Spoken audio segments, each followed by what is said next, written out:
And again, in breaking news, Russian media now, quoting Kremlin sources, as saying President Putin has recognized 2 districts in the disputed Donbass region. Those are the districts of Donetsk and Luhansk as independent republics. Now, this comes after reports that residents of those 2 districts, thousands of them, were fleeing for safety across the border from Ukraine into Russia. Well, for more on this, let's speak to journalist Gleb Golod, who joins us from the city of Rostov-on-Don in Russia, right near that border with Donbass. And Gleb, breaking news this evening about this decisions by these 2 districts in the Donbass region. Just tell us what you feel the situation is. What led to this Russian decision?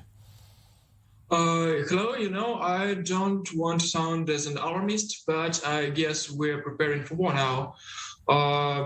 Because the refugees from Donbass continue to arrive to Rostov region. I've been there a couple of days ago on Saturday, February 19th, and I saw these people, and they were really shocked, and it was a great, tragedy for them. They were almost forced to leave their houses because they were worried about their children, about their old relatives, mothers, fathers, and the organization of their settlement. It was, really awful. Right. Gleb, am I correct that Russia actually offered those residents aid in the form of payments? I guess they could call that aid to, in fact, have them cross into Russia then and get out of these now disputed regions. You're right. Yes, absolutely right.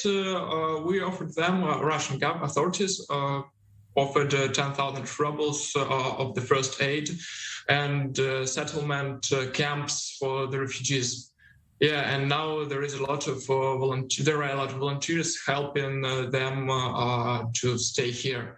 Like I've seen this column of buses you showed in your stream right now, and they were out of gas.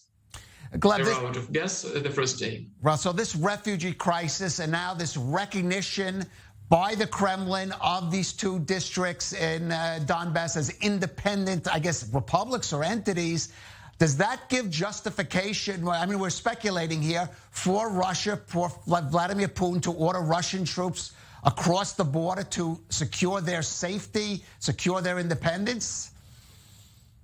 I'm sure it is. We can, Vladimir Putin loves to do some bad surprises. We saw it back then in 2014, and I think right now he played this war game, and I think he goes tough on the Ukraine. I guess it will be so.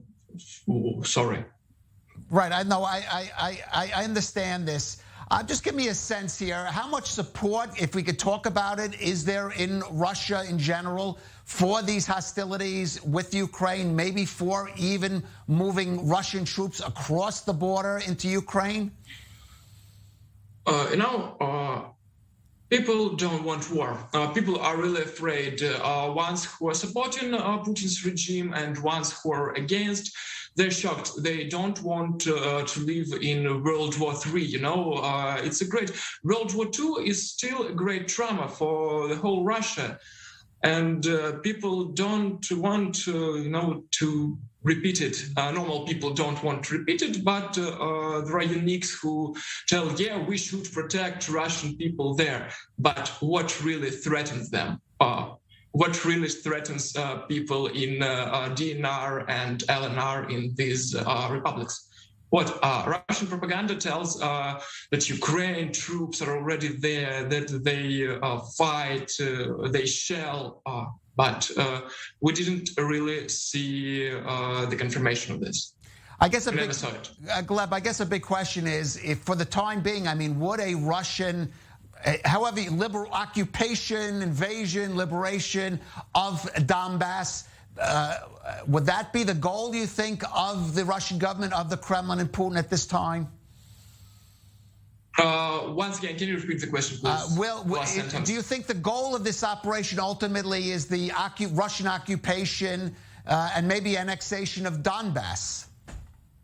I can't say. It's hard to say because we really don't know what Vladimir Putin wants from this operation. In Western media, they call it false flag operation, and I think they have a right to do such things. Because today they try to show us a picture of Ukraine aggression, but it doesn't sound like truth. I understand. It sounds like fake news. Well, Gleb, we'll have to leave it at that. Thank you so much for talking to us, Gleb Golod from Rostov-on-Don.